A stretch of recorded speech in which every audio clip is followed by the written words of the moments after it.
Globalization বলে থাকি। So এটা ক্রস বর্ডার বিজনেস অনেক জায়গায় বলে। সো গ্লোবালাইজেশন বিজনেস নিয়ে টুকটাক ডেফিনিটিভ টাইপ কোশ্চেন আছে, এখানে তেমন কিছু আসে না। বাট এই যে একটা মডেল আছে, এটা পোর্টার্স ডায়মন্ড মডেল বলে, পোর্টার্স এর কম্পিটিটিভ অ্যাডভান্টেজ অফ নেশন বলে। যেভাবেই বলুক না কেন, যদি পোর্টার্স এর ডায়মন্ড মডেলও বলতে পারে, পোর্টার্স এর কম্পিটিটিভ অ্যাডভান্টেজ ওভার নেশনও বলতে পারে। সো এই মডেলটা কে আবার পোর্টার্স এর 3 জেনারিক কম্পিটিটিভ স্ট্র্যাটেজিও বলে। যেই নামই বলুক না কেন, আমরা একই জিনিসকে আমরা চিনব। সো পোর্টার্স এর ডায়মন্ড মডেল যেটা বলে, শুনতে পাচ্ছেন আপনারা? জি sir. Porter's the diamond model বলে, the diamond model helps organization to understand the determinants of the national competitive advantage. Diamond মডেলের পারপাসটা হচ্ছে যে আপনি একটা দেশের সাথে আরেকটা দেশের কি কি জিনিস আপনি কনসিডার করবেন ফর কম্পিটিটিভ অ্যাডভান্টেজ। যে কম্পিটিটিভ অ্যাডভান্টেজ এই জন্য যে আমি ইনভেস্টমেন্টটা বাংলাদেশে না করে আমি ভিয়েতনাম করতে চাই, ভিয়েতনাম না করে আমি সিঙ্গাপুর করতে চাই। So what would be your determinants, এইটাই হচ্ছে পোর্টার্স ডায়মন্ড মডেলের মেইন পারপাস। কি বলছি বুঝতে পেরেছেন? সো সিমিলার কনসেপ্ট অনেক সময় আপনাদেরকে হয়তো পরীক্ষায় কোশ্চেন আসতে পারে, ঢাকা রাজশাহী, রাজশাহী চিটাগং, চিটাগং সিলেট, এরকম হলেও কিন্তু আপনি এই মডেল অ্যাপ্লাই করতে পারবেন যদি রিজিওনাল কনটেক্সট ও অ্যাসেসমেন্ট আসে। কি বলছি বুঝতে পেরেছেন? জি স্যার। সো এই ডিটারমিনেন্টস গুলি হচ্ছে ফার্মের যে ডিটারমিনেন্টস গুলো থাকে, এই ডিটারমিনেন্টসটাই আসলে মডেল। ডিটারমিনেন্টস এর মডেলটা হচ্ছে এরকম, হ্যাঁ। একটা হচ্ছে আপনার firm strategy, structure and rivalry, এটা আপনারা দেখেছেন ইয়েতে ছিল, এটা মাঝখানে থাকে। বেসিক্যালি মোর ইম্পর্টেন্টলি হচ্ছে ফ্যাক্টর কন্ডিশন, ডিমান্ড কন্ডিশন, আর হচ্ছে রিলেটেড অর সাপোর্টিং ইন্ডাস্ট্রি, হ্যাঁ। সো এই মানে firm strategy, structure and rivalry, এটা সম্পর্কে আমরা জানি, এটা হচ্ছে এক্সিস্টিং প্লেয়ার, তাদেরকে বোঝানো হয়। সো ফ্যাক্টর কন্ডিশনসটা কি আর ডিমান্ড কন্ডিশনস কি এবং রিলেটেড এবং সাপোর্টিং ইন্ডাস্ট্রি কি, এই কয়েকটা সেগমেন্টে আমরা একটু আলাপ করব আর কি, হ্যাঁ। সো ফ্যাক্টর কন্ডিশন বলতে আপনি যখন কিছু বলছেন। স্যার এটা তো আমরা ওই যে পোর্টার্স জেনেরিক স্ট্র্যাটেজি মডেল যেটা আছে ওইটা পড়তেছি না স্যার? হ্যাঁ হ্যাঁ, জেনারিক কম্পিটিটিভ মডেল, তারপরে হচ্ছে আপনার ডায়মন্ড মডেল বলে, কম্পিটিটিভ অ্যাডভান্টেজ ওভার নেশন বলে, অনেক নামই বলে, হ্যাঁ। স্যার আমরা তো ওই যে আগে যেটা পড়ে আসছিলাম মানে পোর্টার্স জেনারিক স্ট্র্যাটেজিক মডেলের মধ্যে একটা হচ্ছে কস্ট লিডারশিপ আর একটা হচ্ছে ডিফারেন্সিয়েশন, কিন্তু স্যার ওইটার সাথে এখানে মিল পাচ্ছি না তো স্যার। আমরা আসতেছি ওটাতে গেলে, তারপরে আমরা বলবো এটা। আপনি আগে দেখেন কম্পিটিটিভ অ্যাডভান্টেজ ওভার নেশন, দুইটা মডেলের কিছু কিছু জায়গায় একটু ক্রস স্ল্যাপিং আছে, এটা আমি আপনাদেরকে পরে বুঝায় বলবো, হ্যাঁ। তো ডায়মন্ড মডেল কিংবা the competitive advantage over nation model, যেই মডেলই আমরা বলি না কেন, আম, এই মডেলে এই 4টা ফ্যাক্টরকে আমরা কনসিডার করব, যে একটা হচ্ছে factor condition, demand condition, related supporting industry, আর হচ্ছে firm strategy, structure and rivalry, হ্যাঁ। সো ফ্যাক্টর কন্ডিশনে যেই জিনিসগুলো আমাদেরকে মাথায় রাখতে হবে, ফ্যাক্টর কন্ডিশন মানে আপনার ধরেন কি কি ধরনের রিসোর্সেস অ্যাডভান্টেজ আছে একটা লোকেশনে, মানে এটা হতে পারে হিউম্যান রিসোর্স, হতে পারে ফিজিক্যাল রিসোর্স, হতে পারে নলেজ, হতে পারে ক্যাপিটাল, হতে পারে কোনো ইনফ্রাস্ট্রাকচার। মানে এই ধরনের কোনো কম্পিটিটিভ অ্যাডভান্টেজ যদি কোনো লোকেশনে থাকে, যেটার কারণে আপনার প্রোডাকশন কিংবা ডিস্ট্রিবিউশন কিংবা লজিস্টিক, যেই কারণেই হোক আপনি একটা ডিফারেন্ট বেনিফিট পাবেন। সে যেমন ধরেন বাংলাদেশে গার্মেন্টস ইন্ডাস্ট্রি এতটা প্রমোট করার একটা মেজর রিজন হচ্ছে যে আমাদের ধরেন অ্যাভেলেবেল রিসোর্সেস এবং চিপ রিসোর্সেস, তাই না? সো যার কারণে হয়েছে কি, আমার দেশে ধরেন একটা গার্মেন্টস ইন্ডাস্ট্রি, একটা জামা কাপড় বানাতে যদি আপনার ধরেন লেবারের পিছনে প্রতি পিসে 2 টাকা খরচ হয়, অন্যান্য দেশে হয়তো এটা খরচ হয় 3 থেকে 4 টাকা বা 5 টাকা। তো যেহেতু আমার এখানে খরচটা কম, সেই কারণে আমি কস্ট কম্পিটিটিভনেস এর জায়গায় আমরা গিয়ে ধরেন অনেকটা আমাদেরকে হেল্প করে। হুম। সো এই ধরনের যে সমস্ত ফ্যাক্টর থাকে, হিউম্যান রিসোর্সেস, স্কিল থাকে, যে প্রাইস, মোটিভেশন, ইন্ডাস্ট্রিয়াল রিলেশনশিপ কনটেক্সটে আমাদের দেশে যে সমস্ত হিউম্যান রিসোর্স আছে, এগুলোর উপরে অনেক সময় ইন্ডাস্ট্রিয়ালিস্ট যারা ফরেন ইনভেস্টর থাকে তাদেরকে অ্যাট্রাক্ট করে যে এই দেশের ধরেন কোনো একটা স্কিল সেট আমাদের খুব ভালো, কোনো একটা এক্সপার্টাইজ আমাদের খুব ভালো, সেই সে এই ধরনের কোনো এলিমেন্ট যেই দেশে থাকে সেই দেশে ওই রিলেটেড ইন্ডাস্ট্রিগুলি বেশি গ্রো করে।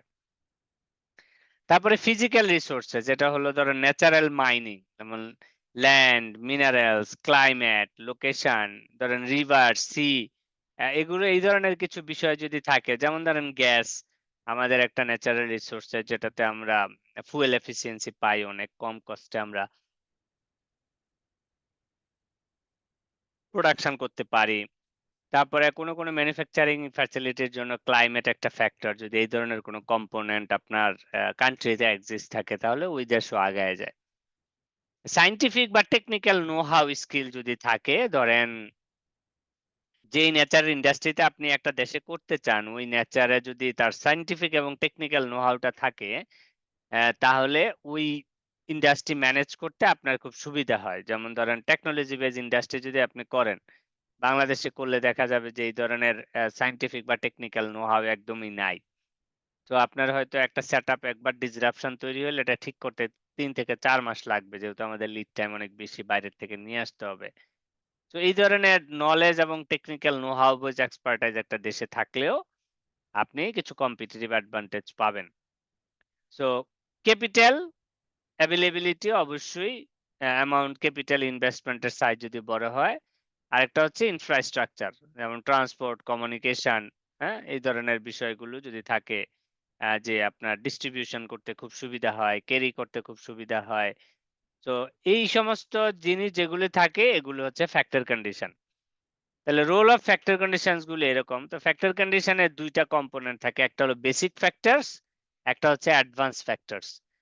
বেসিক ফ্যাক্টরস এই যে আমি যেগুলো বললাম, ধরেন ন্যাচারাল রিসোর্স, ক্লাইমেট, এই যেগুলো যেগুলো বললো, স্কিল, আনস্কিল লেবার, এগুলো বেসিক ফ্যাক্টর যেটা একটা দেশের ইয়ের সাথে বিল্ট ইন থাকে। কিন্তু অ্যাডভান্স ফ্যাক্টরটা হচ্ছে বেসিক ফ্যাক্টরের একটু advance version. Advance factors include modern digital communication, highly educated personnel, research laboratories, and so forth. They are necessary to achieve high order competitive advantage such as differentiated products and proprietary and production technology. বেসিকের সাথে অ্যাডভান্সের পার্থক্যটা হচ্ছে যে ধরেন আপনি একটাকে আমরা বলি না থ্রেশহোল্ড, যে মোটামুটি হলি ধরেন আপনার একটা ইন্ডাস্ট্রি ডেভেলপ করা যায়।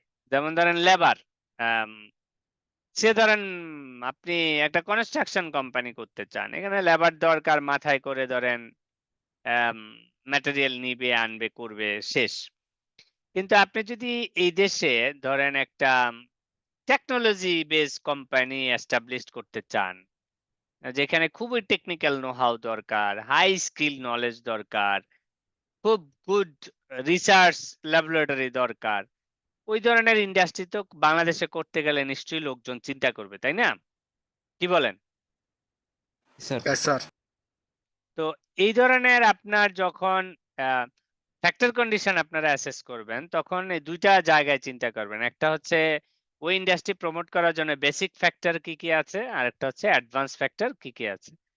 আর এটা হচ্ছে ডিমান্ড কন্ডিশন। ডিমান্ড কন্ডিশনটা একদমই ইজি। ডিমান্ড কন্ডিশন, যে কোনো দেশে একটা ইন্ডাস্ট্রি বড় হওয়ার পিছনে তার অন্যতম কারণ থাকে হোম মার্কেট ডিমান্ড।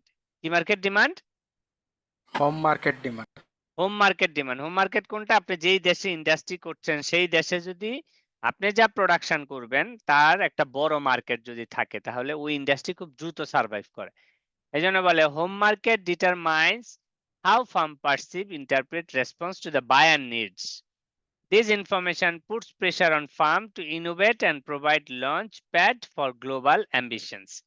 So আপনি এটা দেখবেন যে ওইখানে আসলে কনজাম্পশন করার স্কোপ কতটুকু আছে, মানে আপনি যে প্রোডাক্টটা ম্যানুফ্যাকচার করতে চাচ্ছেন এই প্রোডাক্টটার আসলে ডিমান্ড কতটুকু, ডিমান্ড কন্ডিশন, কনজিউমারের কনজিউম করার ট্রেন্ড নিড কতটুকু আছে। হ্যাঁ, সো এই জায়গাগুলো আপনারা একটু দেখবেন, বায়ারের নিড কিরকম, বায়ারের গ্রোথ কিরকম, হ্যাঁ? তারপরে আপনার বায়ারের টেস্ট কিরকম, এটা কি খুব ফ্রিকোয়েন্টলি চেঞ্জ হয় তাদের নিড, নাকি কনসিস্টেন্ট থাকে, এই বিষয়গুলো আপনাকে একটু দেখতে হবে। নাম্বার 3 হচ্ছে রিলেটেড এবং supporting industries. Related and supporting industry কি? একটা হচ্ছে ব্যাকওয়ার্ড লিঙ্কেজ আর একটা হচ্ছে ফরওয়ার্ড লিঙ্কেজ, তাই না? ধরেন স্যার আপনি কোনো একটা ইন্ডাস্ট্রি করলে তার ব্যাকওয়ার্ড লিঙ্কেজ কি? র মেটেরিয়াল সোর্সিং থেকে শুরু করে ম্যানুফ্যাকচারিং হাউস পর্যন্ত পৌঁছানো, এটাকে বলে ব্যাকওয়ার্ড লিঙ্কেজ। ফরওয়ার্ড লিঙ্কেজ কোনটাকে বলে? ফরওয়ার্ড লিঙ্কেজ বলে হচ্ছে আপনি প্রোডাকশন করার পরে কনজিউমারের বাসা ডিস্ট্রিবিউশন পর্যন্ত পৌঁছে তারপরে আপনি ধরেন আফটার সেলস সার্ভিস পর্যন্ত মেক শিওর করলেন। This is something call forward linkage. So এই ব্যাকওয়ার্ড লিঙ্কেজ আর ফরওয়ার্ড লিঙ্কেজকে আপনি যখন ইন্ডাস্ট্রি স্পেসিফিক শর্ট টার্মে বলে তখন এটাকে বলে রিলেটেড অর সাপোর্টিং ইন্ডাস্ট্রিজ। মনে থাকবে? জি তো স্যার একটা স্যার ইন্ডাস্ট্রি প্রমোট করার জন্য আপনি একা দৌড়ালে তো হবে না, তা আপনার সাথে রিলেভেন্ট যে সমস্ত ইন্ডাস্ট্রিগুলি আছে সেগুলোরও তো ফুটপ্রিন্ট থাকতে হবে ওই লোকেশনে, তাই না? তো ওই ধরনের অ্যারেঞ্জমেন্ট যদি না থাকে তাহলে কি আপনি ইন্ডাস্ট্রি সার্ভাইভ করাতে পারবেন? No sir. তো এই রিলেটেড এবং সাপোর্টিং ইন্ডাস্ট্রিগুলি আপনি যেই বিজনেস করতে চান সেটার সাথে তো ইন্টিগ্রেটেড। সো এই ইন্ডাস্ট্রিগুলো আপনি যেই দেশে চুজ করবেন সেই দেশে কেমন আছে, দুই দেশের ভিতরে একটা কম্পারেটিভ প্যারামিটার হতে পারে। যেমন ধরেন লজিস্টিক সাপোর্ট, ফাইন্যান্সিয়াল সাপোর্ট, তারপরে আপনার distribution support, vehicle support, compliance support, হ্যাঁ, এই ধরনের রেগুলেটরি সাপোর্ট, এই ধরনের বিষয়গুলো আপনাদেরকে ওইখানে টেনে নিয়ে আসতে হবে। আর এটা হচ্ছে স্ট্র্যাটেজি, স্ট্রাকচার এন্ড রাইভেলরি। এটা হচ্ছে যে আপনি যেই দেশে ব্যবসা করেন সেই দেশের গভর্নেন্স স্ট্রাকচার কিরকম, কি ধরনের স্ট্র্যাটেজি আপনি নিলে কম্পিট করতে পারবেন, হ্যাঁ, ডোমেস্টিক রাইভেলরি কেমন, ওইখান থেকে ইন্টারন্যাশনাল যদি আপনি এক্সপোর্ট করতে চান তাহলে তার রেজুলেশন কিরকম, এই ধরনের বিষয়গুলো আপনার কম্পিটিটর কারা আছে, এই ধরনের বিষয়গুলো আপনার অ্যাসেসমেন্ট করার প্রয়োজনীয়তা পড়ে, ঠিক আছে? সো এখন কেসটা আপনি কিভাবে লিখবেন, তাই না? একটা কেস আসলে আপনি একটা ইন্ট্রোডাক্টরি প্যারাগ্রাফ দিবেন আর ঠিক এই 4টা পয়েন্টে আপনি লিখবেন। ঠিক 4টা, এই 4টা পয়েন্ট মানে 4টা মেইন পয়েন্ট, বাট প্রতিটা এক্সপ্লেইন করতে গেলে আপনি লিটারেচার ফরম্যাটে প্যারা করে করেও লিখতে পারেন বা অন্য কোনো ফর্ম যদি বুলেট পয়েন্ট মনে করেন সেভাবে লিখতে পারেন। বাট আমি প্যারাটাকেই প্রেফার করি, গুছিয়ে লিখা যায় সেক্ষেত্রে। তো এরকম factor condition, farm strategy, demand condition, related supporting industry. তো কেস পরে আপনার জব হচ্ছে ফ্যাক্টর কন্ডিশন কি আছে যার কারণে আপনি এক দেশে না করে আরেক দেশে করবেন, ডিমান্ড কন্ডিশনস গুলি কি আছে আপনি কেন ওই দেশে ইনভেস্টমেন্টটা করবেন অন্য দেশে না করে, রিলেটেড সাপোর্টিং ইন্ডাস্ট্রিজ কি কি বেনিফিট আছে এটা আপনারা দেখবেন, আর হচ্ছে ফার্ম স্ট্র্যাটেজি, স্ট্রাকচার এন্ড রাইভেলরিতে কি কি আছে। কারো কোনো প্রশ্ন আছে? স্যার ওই যে ফ্যাক্টর কন্ডিশন বলেন বলেন বলেন। স্যার কোনো ইন্ডাস্ট্রিকে গড়ে তুলতে গেলে যে স্যার বিভিন্ন দেশে স্যার গভর্নমেন্ট থেকে যেসব ইয়ে করা হয়, সুবিধা, এক্সেমশনস, তারপরে যেরকম ইনভেস্টমেন্ট স্কিমস দেওয়া হয়, এটা কি স্যার অ্যাডভান্স অ্যাডভান্স কন্ডিশন গুলোর মধ্যে কি ইয়ে হবে, করা অবশ্যই যাবে? অ্যাডভান্স কন্ডিশনে নিয়ে আসবেন।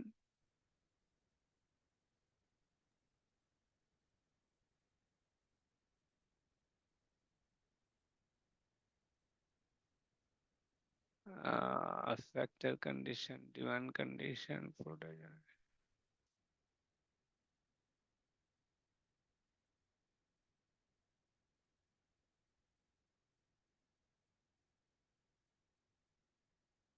এই কেস এটা থ্রি জেনারিক কম্পিটিটিভ অ্যাডভান্টেজ না।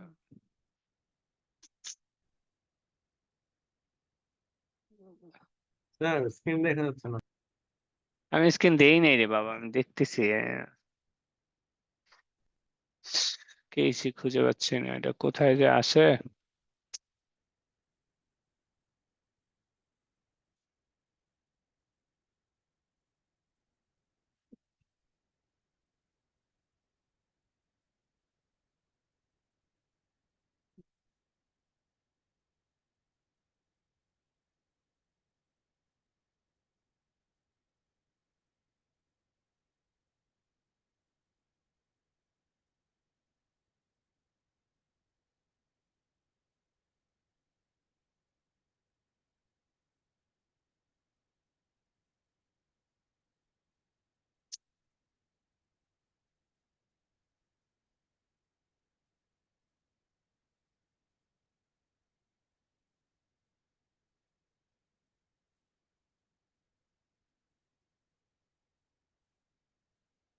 This study porters 5 process model. কোথায় যে রাখলাম কেসটা?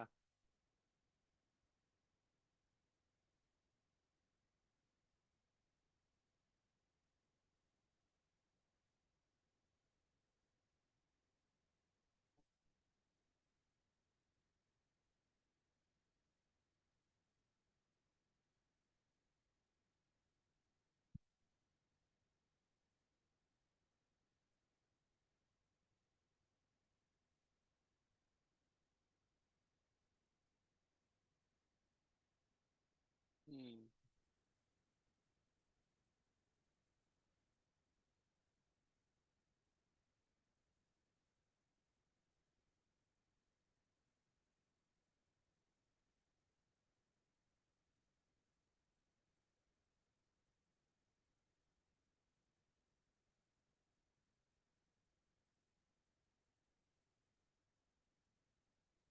আচ্ছা আমি শেয়ার দিচ্ছি, হ্যাঁ।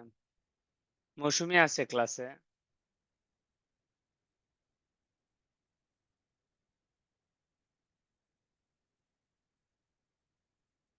মৌসুমী আছেন ক্লাসে? আচ্ছা কে লিড নিবেন বলেন? ও মনে হয় ক্লাসে নাই কিনা আমি বুঝতেছি না।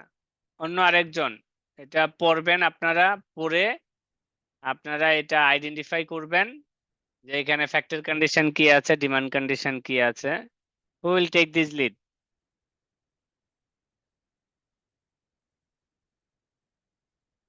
বলেন, কুইক রেজ ইউর হ্যান্ড। আমাকে শুনতে পাচ্ছেন? Yes, sir. কারো সাহস নাই? কে বলবেন? বলেন বলেন, কুইক কুইক কুইক। ভলান্টিয়ার একজন। কেসটা পড়বেন, ডিসকাস করবেন, সবাই মিলে আইডেন্টিফাই করবেন। বলেন কি নাম? নাম বলেন। স্যার আমি ফারহান আঞ্জুম নিলয়। পারেন, ঠিক আছে। এই যে এইখানে আমি আপনাকে দেখাচ্ছি, আম, এ হচ্ছে রিকোয়ারমেন্ট। পড়েন, আগে রিকোয়ারমেন্টটা পড়ে নেন।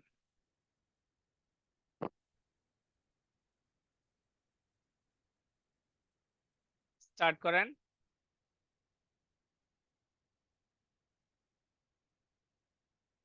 Yes sir.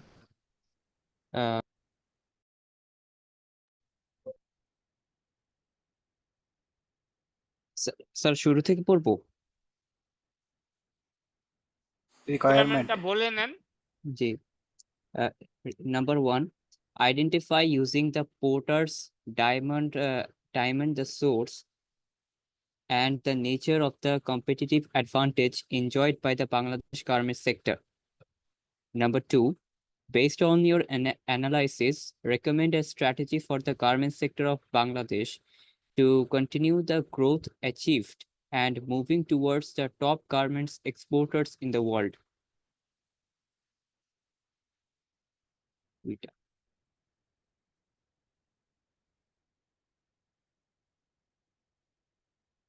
Case number 2, while rest of the Asia disappointed in terms of the export in 2015-16, there is a one surprising expectation to the pattern. Bangladesh. Bangladesh earned over USD 34 billion in 2015-16 fiscal year, registering around 10% growth from the year before.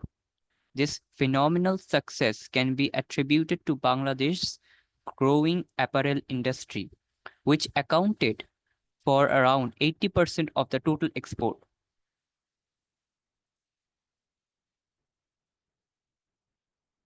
As a global demand for cheap clothing rises sharply, Bangladesh's position as the second biggest textile exporter in the world continues to hold strong, which mainly due to large number of young workforce and low labor cost.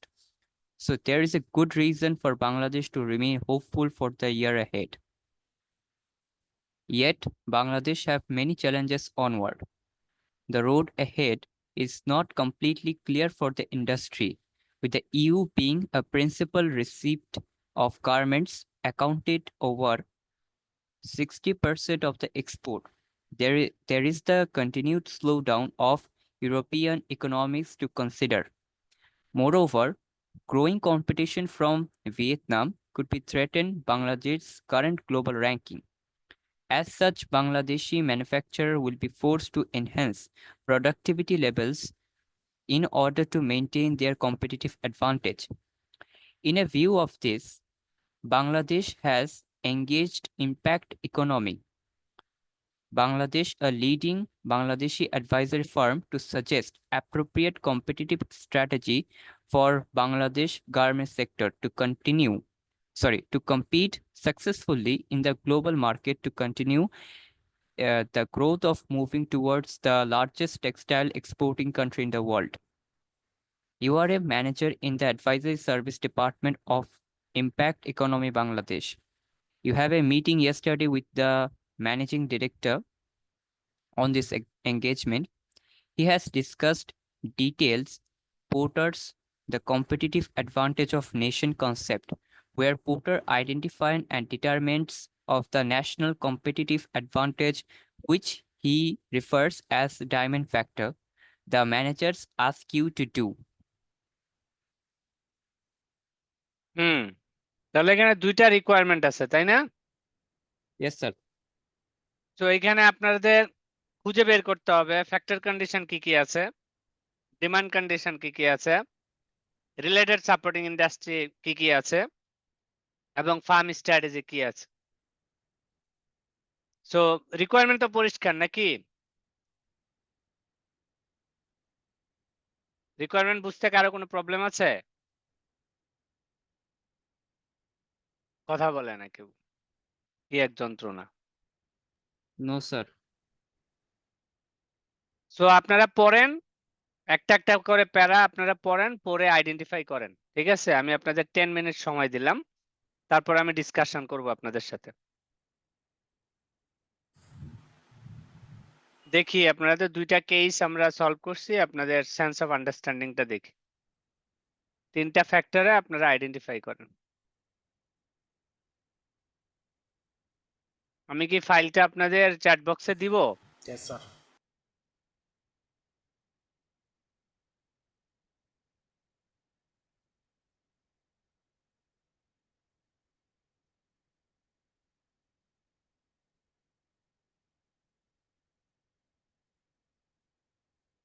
আগে stop share দিয়ে নিতে হবে।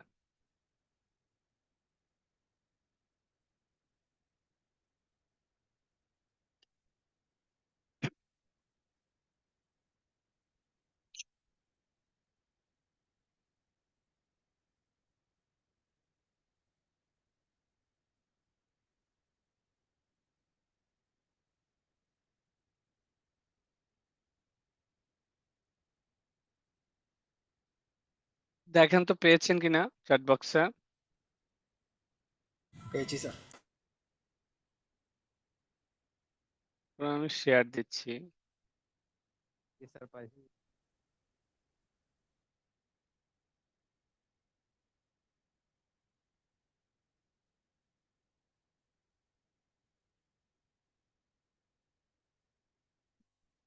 এই কয়েকটা case ধরতে পারলে দেখবেন আপনাদের কাছে ইজি মনে হবে। নেন সলভ করেন, 10 মিনিটস টাইম।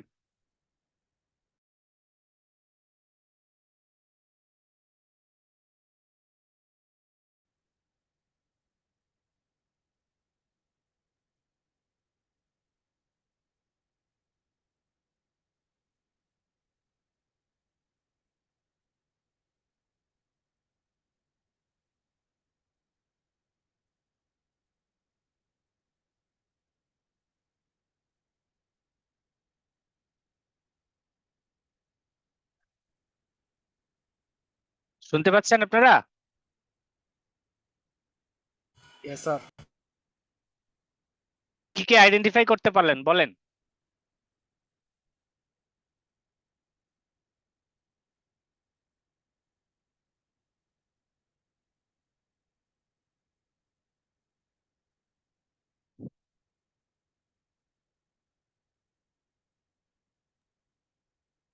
কিছু বের করতে পেরেছেন? Yes, sir. Sir, factor condition. Sir sir conditional factor Yes, sir. Conditional Factor factor condition demand sir factor low labour costing labour আছে স্যার বাংলাদেশে। আর স্যার আচ্ছা বাংলাদেশের জিওগ্রাফিক্যাল এরিয়া স্যার এই এই ভালো পজিশন আছে, কারণ বাংলাদেশে ইন্ডিয়া থেকে এবং চায়না থেকে কটন ইম্পোর্ট করা স্যার অনেক ইজি স্যার, তার কারণে আচ্ছা এটা একটা অ্যাডভান্টেজ আছে। তারপর স্যার আমাদের লেবারগুলো অনেক স্কিল্ড, গার্মেন্টসের জন্য ট্রেন, এটা একটা স্যার অ্যাডভান্টেজ আছে। আচ্ছা এখন আমাদের ইনফ্রাস্ট্রাকচারও ইমপ্রুভ হইতেছে, যেমন স্যার অনেক ফ্লাইওভার ব্রিজ ক্রিয়েট হইতেছে, যেমন পদ্মা সেতু, যেগুলো স্যার এই আমাদের এই বেসিক ফ্যাক্টর কন্ডিশনে স্যার এটা একটা পয়েন্ট আছে। ভালো পয়েন্ট। তারপরে তারপর স্যার ডিমান্ড কন্ডিশনে স্যার আমাদের বাংলাদেশের 17 কোটি population sir, existing demand garments প্রোডাক্টের অনেক হাই স্যার। তারপর স্যার বাংলাদেশ যেহেতু স্যার পোর্ট আছে, বন্দর আছে স্যার, সেখান থেকে গ্লোবালি এক্সপোর্ট করা অনেক ইজি ইউরোপ আর আমেরিকার মার্কেটগুলোতে স্যার। হ্যাঁ আচ্ছা তারপর কম দামের মধ্যে মানে কাপড় কিনতে পারে। কাপড় তৈরি কম করতে পারে, দামে কাপড় কিনতে পারে। কাপড়গুলো কিনতে পারে, র মেটেরিয়ালস কিনা স্যার অনেক ইজি।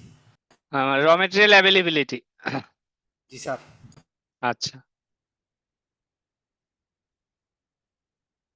স্যার কন্ডিশনাল ফ্যাক্টরগুলোর মধ্যে স্যার একটা আছে আমার low cost and young labour এটা ফোর্স আছে কোথায় আমাদের ফ্যাক্টর কন্ডিশন বলছেন না ডিমান্ড? Sir factor condition. আচ্ছা জি তারপরে স্যার বাংলাদেশের জিএসপি সুবিধাটা আছে। এটার সাথে স্যার আমাদের দেশের যে গার্মেন্টস এর জন্য যে সাপোর্টিং যে র মেটেরিয়াল অ্যাভেলেবিলিটি সেটাও স্যার আচ্ছা অনেক হাই। এরকম তিনটা পাওয়া গেছে স্যার। ডিমান্ড ফ্যাক্টরে স্যার আমার রিজিওনাল এবং ইন্টারন্যাশনাল দুটোই আমার আর কি প্রমিসিং, যে আমরা বাংলা আরএমজি সেক্টরটা লিডিং লিডিং পজিশনে যাওয়ার মতো। স্যার তারপরে রিলেটেড সাপোর্ট ইন্ডাস্ট্রির মধ্যে আমার ব্যাকফুটে sir cotton and spinning industry আছে, তারপর ওয়াশিং অ্যান্ড ডাইং, কাটিং এবং অন্যান্য রেলিভেন্ট যে ইয়েগুলো আছে ইন্ডাস্ট্রি আছে সেগুলো আছে। আর স্যার ফ্রন্টে আমার এক্সপোর্ট, লজিস্টিক্স, ব্যাংক এরা এরা আছে। আর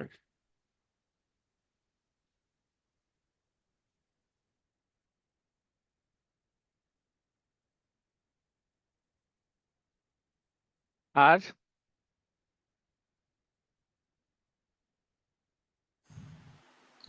স্যার সাপোর্টিং ইন্ডাস্ট্রিতে স্যার গভর্নমেন্ট রোল আছে স্যার, গার্মেন্টসের বিজনেসগুলোর জন্য স্যার অনেক ফ্রেন্ডলি ল আছে, যার কারণে স্যার বিজনেস অনেক ইজি হয় অপারেশন রান করা। তারপর আমাদের লেবার ল কস্ট কম হলেও স্যার এই রানা প্লাজারের পর থেকে স্যার মোটামুটি লেবার কন্ডিশন অনেক বেটার স্যার, তো এটাও একটা অ্যাডভান্টেজ আছে স্যার।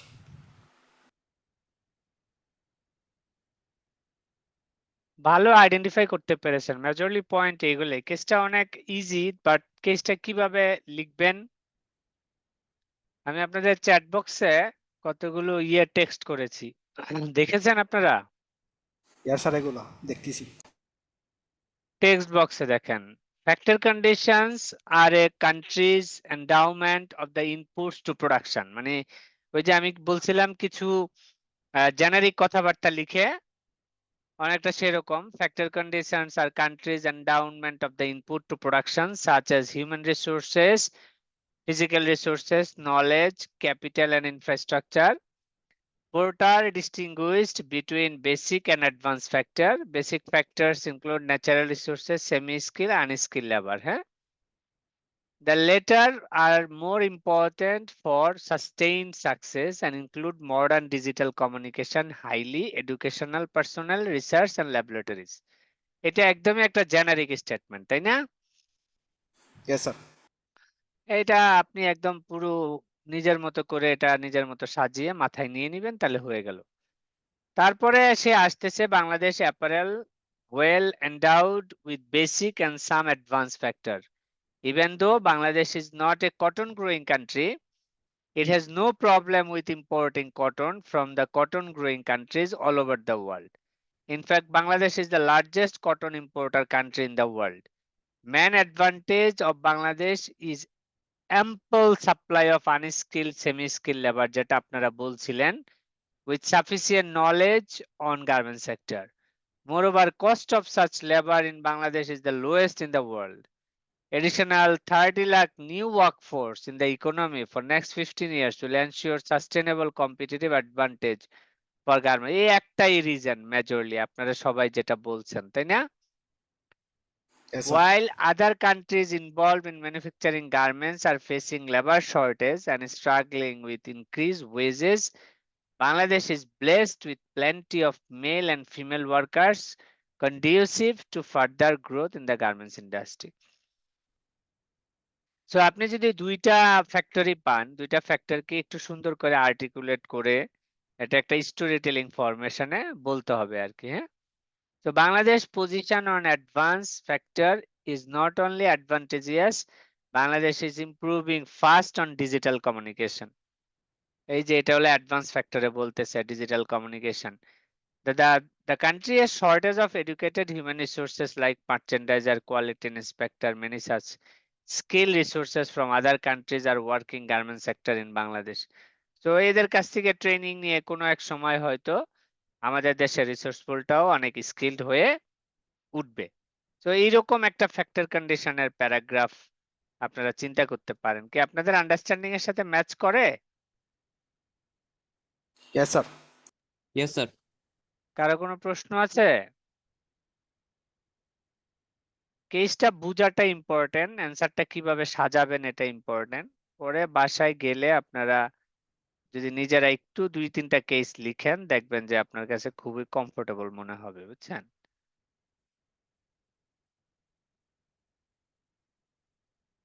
তারপরে আমরা যদি দেখি ডিমান্ড কন্ডিশন হচ্ছে হোমোজেনিয়াস নেচারের homegrown country demand. The home market determines how farm perceive, interpret and respond to the buyer need. একদমই generic statement. The information puts pressure on farms to innovate and provides launchpad for global ambitions. Entrepreneurs of Bangladesh always respond to customer need on a priority basis. Careful marketing has made this response successful, and Bangladesh has an enviable reputation, quality, innovation, reliability, and customer focus in the world market. এগুলো হচ্ছে ওই যে garment sector, মাঝে মধ্যে industry পড়তে বলছিলাম না আপনাদের, যে একটা স্পেসিফিক ইন্ডাস্ট্রি কেন ভালো করে, অনেক ইন্ডাস্ট্রি রিপোর্ট থাকে। তো ওই ইন্ডাস্ট্রি রিপোর্ট গুলো যদি আপনারা একটু পড়েন, পড়লে দেখবেন আপনি ওইখান থেকে অনেক কিছু জানতে পারবেন। তখন স্পেসিফিক ওই ইন্ডাস্ট্রি রিলেটেড কেস আসলে আপনার জন্য অ্যান্সার করা অনেক সহজ হবে। The success that has been achieved to the date has meant that Bangladesh has a necessary economies of scales to be able to successfully compete globally. And now Bangladesh is positioned second largest textile exporter in the world, and many of the large buyers and garments importing countries are confident Bangladesh is moving toward the position of the largest garment exporter in the world. দেখছেন specific কিন্তু কিচ্ছু নাই, তাই না? Yes, sir. কারণ এখানে যেহেতু আমাদের এটা ওভার পপুলেটেড কান্ট্রি, আমাদের এখানে পপুলেশন বেশি, চিপ লেবার, স্বভাবত কারণে একটা হোম মার্কেট ডিমান্ড থাকবে। বাকি যেটা খুব স্ট্যান্ডার্ডাইজ কথাবার্তা বলে ওই একটা ডিমান্ডের সাথে 4-5টা লাইনে দেখেন ট্যাগ করে দিছে, হ্যাঁ? ঠিক আছে না? Yes, yes sir. স্যার। তারপরে presence of related and supporting industries, এখানেও দেখবেন আপনি একই রকমের জেনারিক কথাবার্তা বলবে। Competitive success in one industry is often linked to the success of related party industry. এটা কি বলা আছে কেসে? No sir. Domestic suppliers are preferable to foreign suppliers. The presence of related and supporting industry at home, we have to get supplied Bangladesh within the components it has needed in successful competing globally in the garment sector. Bangladesh has a very strong spinning industries base and capable of producing different types of yarn. Eta bola ache. The country has already achieved a dominant position in the producing all types of accessories required for garments industry. All this has poised Bangladesh to move toward the top garment sector in the world in near future. So এটা হলো যেমন ধরেন garments industry নিয়ে যেহেতু কথাবার্তা চলতেছে, garments ইন্ডাস্ট্রির machineries আছে অনেক রকমের, তাদের পার্টস লাগবে, মেইনটেনেন্স লাগবে, টেকনিক্যাল নো হাউ লাগবে এগুলি মেইনটেনেন্স করার। সো এই ধরনের সাপোর্ট যদি আপনার মার্কেটে অ্যাভেলেবেল থাকে তাহলে ওই ইন্ডাস্ট্রি খুব দ্রুত প্রমোট করে। এটাই একটা জেনারিক স্টেটমেন্টের বেসিসে সে একটা স্ট্রাকচার করছে আইডিয়া। ঠিক আছে?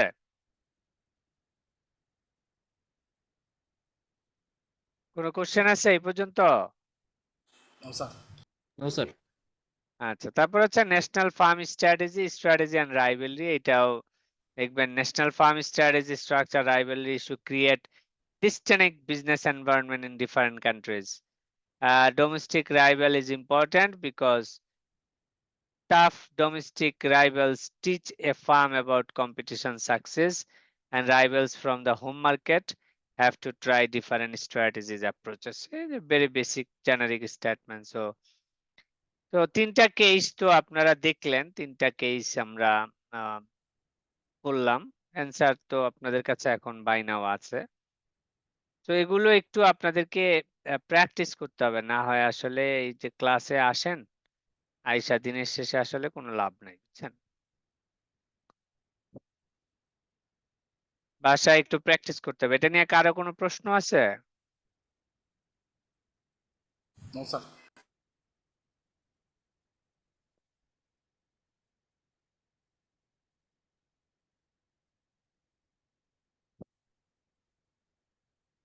এটা গেল পোর্টার্সের। আচ্ছা, এরপরে যে চ্যাপ্টারটা আমরা দেখবো এটা হলো চ্যাপ্টার 5। হ্যাঁ, চ্যাপ্টার 5 এ আছে হলো the industry and market environment. হ্যাঁ, ঠিক আছে?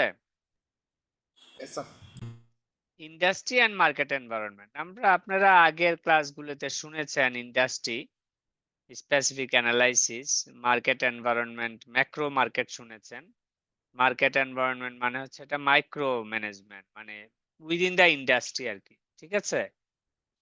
সো এখানে আমরা কি কি শিখবো? এখানে আমরা শিখবো পোর্টার্সের 5 forces model, industry companies, market technologies, product life cycle, আর হচ্ছে industry segment and strategy group.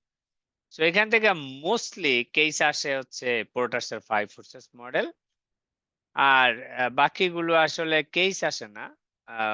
Industry segment and strategy group ওদিক থেকে অনেক সময় আপনার কিছু থিওরিটিক্যাল প্রশ্ন আছে। আমি জানি না এখানে আর কোনো মডেল আছে কিনা, আমি একটু দেখে আসি।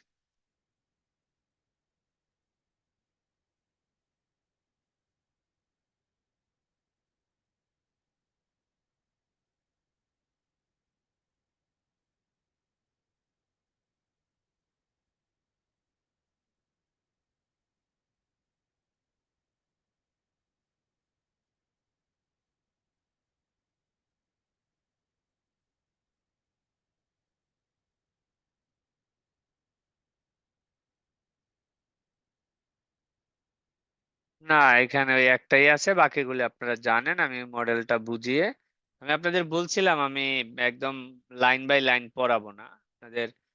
প্রত্যেকটা চ্যাপ্টারের কনসেপ্ট ক্লিয়ার করার জন্য যতটুকু দরকার ততটুকু আমি অবশ্যই টাচ করব। ঠিক আছে না? Yes sir. Okay sir. Yes sir. আপনাদের কোনো সাজেশন আছে স্যার লেকচার এরকম না হয়ে এরকম হইলে ভালো? না, so far you are fine? Sir physical class হইলে স্যার সবচেয়ে বেটার হইতো। ও বলে লাভ নাই, ফিজিক্যাল ক্লাসে যাইতে যাইতে আপনার ধরেন দিন শেষ হয়ে যাবে। দেখেন না, অফিস থেকে এখানে বাসায় আসবো এক্সপ্রেস ওয়ে দিয়ে, 10 মিনিটের রাস্তা, তারপর 1 ঘন্টা লাগবে।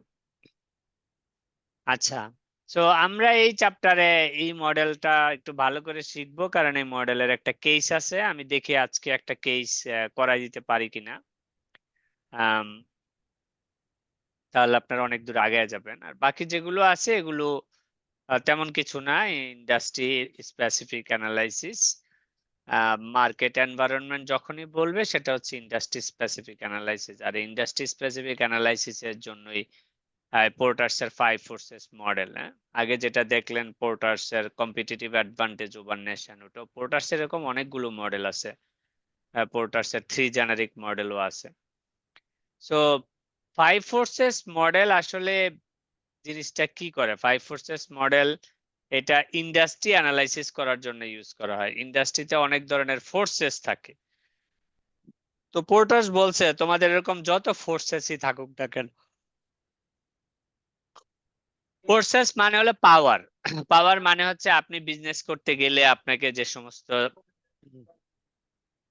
জিনিসকে মাথায় নিতে হয়। তো এরকম কি কি জিনিস মাথায় নিতে হয়? যেন ধরেন ইন্ডাস্ট্রিতে আপনার প্লেয়ার কারা কারা আছে, কাদের সাথে আপনার মার্কেট শেয়ার ভাগাভাগি করতে হয়, ইন্ডাস্ট্রিতে সাপ্লায়ার কারা, ইন্ডাস্ট্রিতে কাস্টমার কারা, ইন্ডাস্ট্রি রেগুলেটর কারা, নতুন করে ইন্ডাস্ট্রিতে কে আসতে পারে, এই প্রশ্নগুলি জানতে চান না আপনারা? Yes, yes sir. Sir. So আপনি তো নিশ্চয়ই যদি ধরেন ফার্মাসিউটিক্যালস ইন্ডাস্ট্রিতে ব্যবসা করেন, তাহলে তো আপনি ফার্মাসিউটিক্যালস ইন্ডাস্ট্রি নিয়ে স্টাডি করবেন নাকি গার্মেন্টস নিয়ে করবেন? Pharmacy, স্যার অবশ্যই সেইটা ফার্মাসি নিয়ে নিয়ে। করবো। তো তখন আপনি শুধু ফার্মাসিউটিক্যালস নিয়েই যেহেতু চিন্তা করবেন, এই কারণে আপনার মার্কেট এনভায়রনমেন্ট আপনি যখন বলবেন, আপনি তখন স্পেসিফিক্যালি ওই ইন্ডাস্ট্রি রিলেটেড কথাই বলবেন।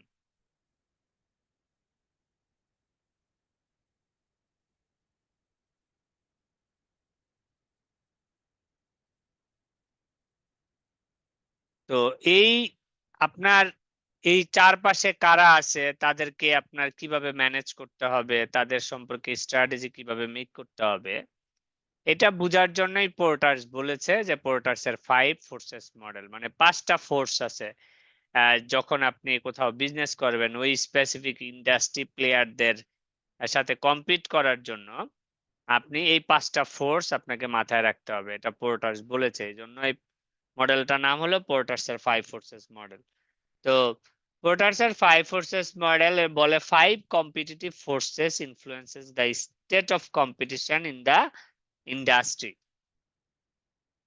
ইন্ডাস্ট্রি মানে আপনি যে ইন্ডাস্ট্রিতে বিজনেস করতেছেন, হয় ফার্মাসিউটিক্যালস, না হয় সার্ভিস, না হয় আইটি, না হয় ইলেকট্রনিক্স, না হয় ধরেন কি বলে আপনার গার্মেন্টস, না হয় লেদার, কোনো একটা ইন্ডাস্ট্রি হবে। তো এখানে কম্পোনেন্ট হবে পাঁচটা। পাঁচটার ভিতরে একটা হচ্ছে potential threat of new entrants, একটা রাইভেলরি এবং এক্সিস্টিং কাস্টমার, এটা তো পড়ছেন, bargaining power of supplier, bargaining power of customer, আর এটা হলো সাবস্টিটিউট প্রোডাক্ট। এই মডেলটা কেউ আগে কখনো দেখেছেন? No sir. দেখেন নাই? কেউ দেখেন নাই? দেখেছি স্যার, এটা তো টিএলএ ছিল স্যার। স্যার বিজনেস ফাইন্যান্সে তো ছিল আগে। আচ্ছা, কে বলতে পারবেন এই মডেলটা, কে এক্সপ্লেন করতে পারবেন, বলেন।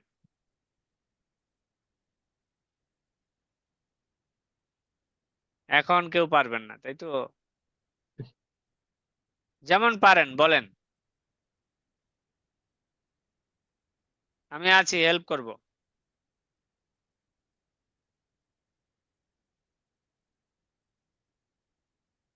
আচ্ছা, তাহলে কি পড়ে আসছেন এবার বুঝেন। আচ্ছা, তাহলে এখানে কয়টা ফোর্সেস? স্যার পাঁচটা। পাঁচটা পাঁচটা। স্যার। এই যে supplier, customer, substitute, potential entrants, আর হচ্ছে রাইভালরি এবং এক্সিস্টিং কাস্টমার, ঠিক আছে? আর এগুলো হচ্ছে যে আপনার ধরেন পাওয়ারের ইনফ্লুয়েন্সটা লেখা, bargaining power, threat of new entrance. তো পোটেনশিয়াল এন্ট্রান্স মানে কি? পোটেনশিয়াল এন্ট্রান্স মানে কি বলেন? নতুন কেউ আসার রিস্ক কতটুকু আছে, তাই না? জি স্যার। পোটেনশিয়াল এন্ট্রান্স মানে হলো আপনি যে ইন্ডাস্ট্রিতে বিজনেস করতেছেন সেই ইন্ডাস্ট্রিতে কেউ ব্যবসা করতে চায়, তার আসা কতটা সহজ, যাওয়া কতটা কঠিন, এটার উপরে ডিপেন্ড করে ওই ইন্ডাস্ট্রিতে নতুন কেউ আসবে কি না। আসবে না। যদি ইন্ডাস্ট্রিতে কি কি জিনিস কনসিডার করে আপনি ডিসিশন নিতে পারবেন ইন্ডাস্ট্রিতে কেউ আসতে চাইবে, ইন্ডাস্ট্রিতে কেউ আসতে চাইবে না, এগুলো এখানে কিছু বলছে। কোন একটা ইন্ডাস্ট্রিতে যদি সার্ভাইভ করার জন্য ইকোনমিজ অফ স্কেলে প্রোডাকশন করতে হয়, তাহলে এখানে নতুন এন্ট্রান্সের থ্রেট কম থাকে।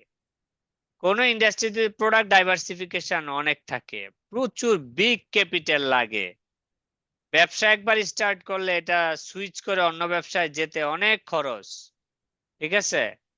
কস্ট কম্পিটিটিভনেস নাই, ডিস্ট্রিবিউশন চ্যানেল অনেক বাজে অবস্থা। এই ধরনের পরিস্থিতি থাকলে সম্ভবত আপনার ইয়ে হয় না, নতুন কেউ এই ইন্ডাস্ট্রিতে ঢুকতে তাই না? চায় না। কি কি বলছি বলেন তো?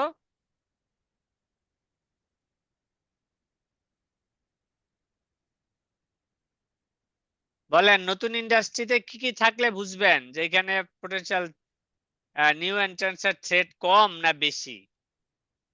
তাহলে আমরা তো থ্রেট কমই করতে চাচ্ছি, তাই না? Yes sir. পয়েন্টগুলি কি কি বললাম? আরে কথা বলে না কেন? ইকোনমিক স্কেলে production switching economies of scale মানে কি বলেন? আপনি আপনার মেশিনের ফুল ক্যাপাসিটি ইউটিলাইজ করব। করবেন, আপনি আপনার মেশিনের ফুল ক্যাপাসিটি ইউটিলাইজ করবেন, ঠিক আছে? তারপরে স্যার প্রোডাক্ট ডাইভার্সিফিকেশন কস্ট কতটুকু? প্রোডাক্ট ডাইভার্সিফিকেশন কস্ট মানে প্রোডাক্ট যদি ডাইভার্সিফাই করতে অনেক খরচ হয়, অনেক টাকা অনেক খরচ দিতে লাগে, হয়, জি স্যার। তারপরে অনেক বিগ ক্যাপিটাল লাগবে ইনভেস্টমেন্ট করতে। ছোট ক্যাপিটালে হবে না, বড় বড় ক্যাপিটাল দরকার। এই ধরনের ইন্ডাস্ট্রিতে মানুষের এত পয়সা থাকে নাকি? তারপরে ব্যবসা স্টার্ট করেছেন, এটা বন্ধ করে যাইতে, শুরু করতে যান না সুইচিং খরচ, কস্ট বন্ধ করে যাইতে তার চেয়ে আরো বেশি খরচ। তো এগুলি হইলে আপনার এন্ট্রি ব্যারিয়ার থাকে, এগুলা হইলে পটেনশিয়াল নিউ এন্ট্রান্সের থ্রেট কম থাকে না বেশি থাকে? স্যার বেশি বেশি থাকে। থাকে। কম থাকে। এগুলি হইলে পটেনশিয়াল এন্ট্রান্সের সম্ভাবনা কম থাকে না বেশি থাকে? কম থাকে স্যার। কম থাকে, কারণ বেশি থাকলে তো আপনার ধরেন ইয়াই হইল, পটেনশিয়াল থ্রেটের এন্ট্রান্সের ইয়া বেশি হয়ে গেল। কম থাকবে কারণ এগুলা হইলে তার অনেক টাকা ইনভেস্টমেন্ট লাগবে, অনেক কিছু করতে হবে। তো অনেক সময় আসতে পারে যে এন্ট্রি ব্যারিয়ার কিভাবে কমাবেন। তো এই দুইটা রিকমেন্ডেশন, তিনটা রিকমেন্ডেশন দিছে যে পটেনশিয়াল থ্রেট অফ নিউ এন্ট্রান্সের এন্ট্রি ব্যারিয়ার আমরা কিভাবে কমাবো। তাহলে আপনি ওইখানে বলতে পারেন যে changes in environment, technological changes, new distribution channel and product of services, এই তিনটা এরিয়া বলতে পারেন। চেঞ্জেস ইন দ্য এনভায়রনমেন্ট, তারপরে টেকনোলজিক্যাল চেঞ্জেস, আর একটা হচ্ছে new distribution channel for product and services. এই তিনটা জিনিস ইমপ্লিমেন্ট করে এই এন্ট্রি ব্যারিয়ারকে কি করা যায়, কমিয়ে ফেলা যাই স্যার। যায়। হ্যাঁ। তারপরে হচ্ছে আমি যদি নাটশেল বলি, বার্গেনিং পাওয়ার অফ কাস্টমার, তাই না? বার্গেনিং পাওয়ার অফ কাস্টমার মানে কি, কারো আইডিয়া আছে?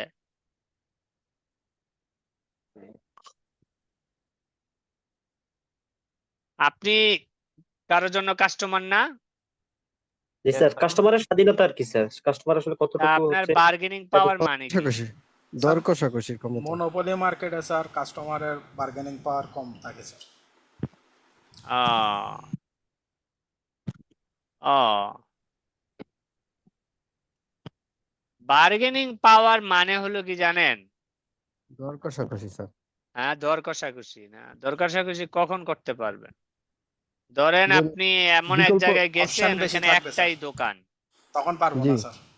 দর তখন করা কষাকষি যাবে না করতে স্যার। পারবেন? না স্যার। এখানে মাল্টিপল দোকান, পারবেন? হ্যাঁ জি, স্যার। মানে প্রোডাক্ট যদি স্যার সীমিত কিছু সাপ্লায়ার হয় সেক্ষেত্রে দর কষাকষির ক্ষমতা কম থাকে। আমি একটা কথা বলি, এই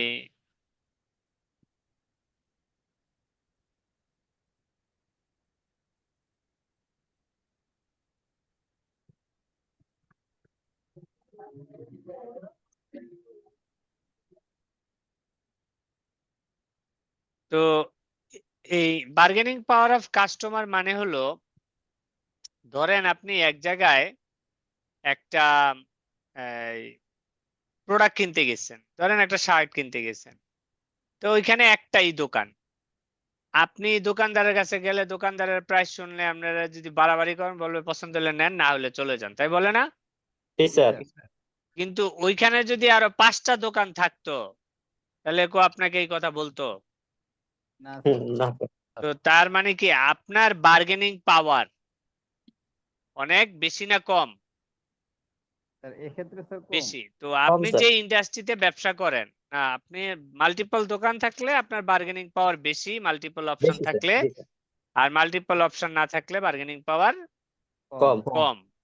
তো জি স্যার। আপনি যে ইন্ডাস্ট্রির কেস অ্যানালাইসিস করবেন, সেই ইন্ডাস্ট্রিতে যদি একজন কাস্টমারের তার যে প্রোডাক্ট কনজিউম করে সেই প্রোডাক্টের সিমিলার ইউটিলিটিতে ডিফারেন্ট কোম্পানি অফার করে না?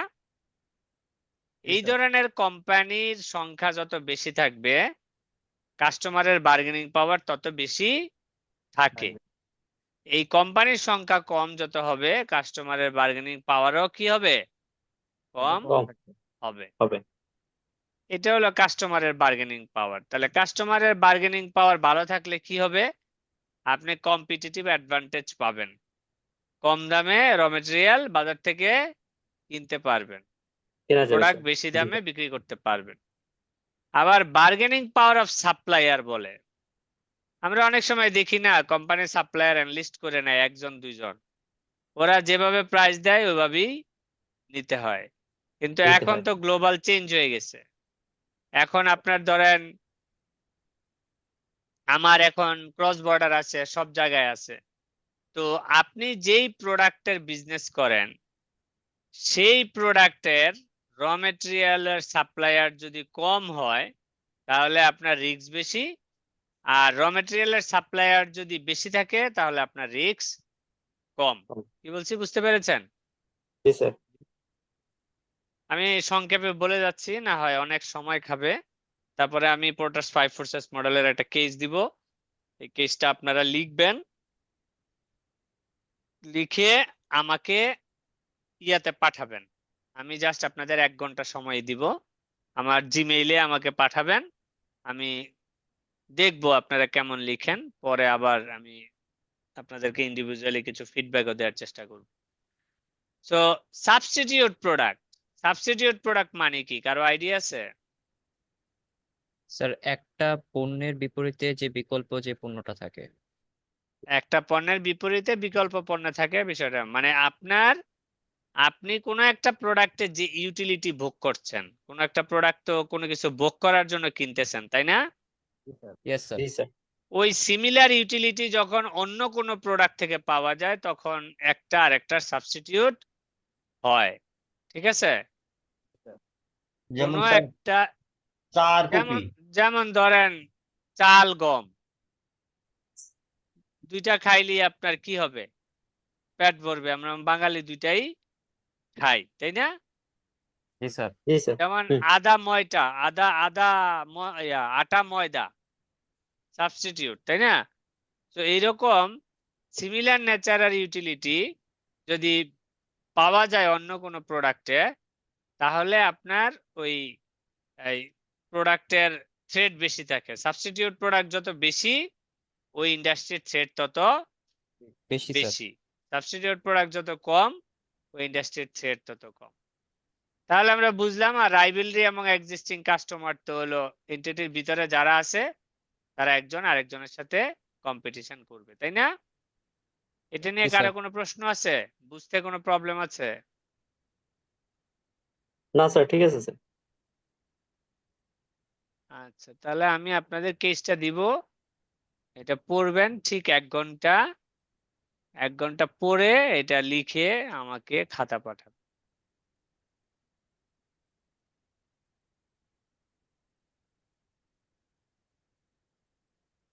স্যার লিখে পাঠাবো কি চ্যাট বক্সে 5 না? ফোর্সেস মডেলের কেস কই রাখছি?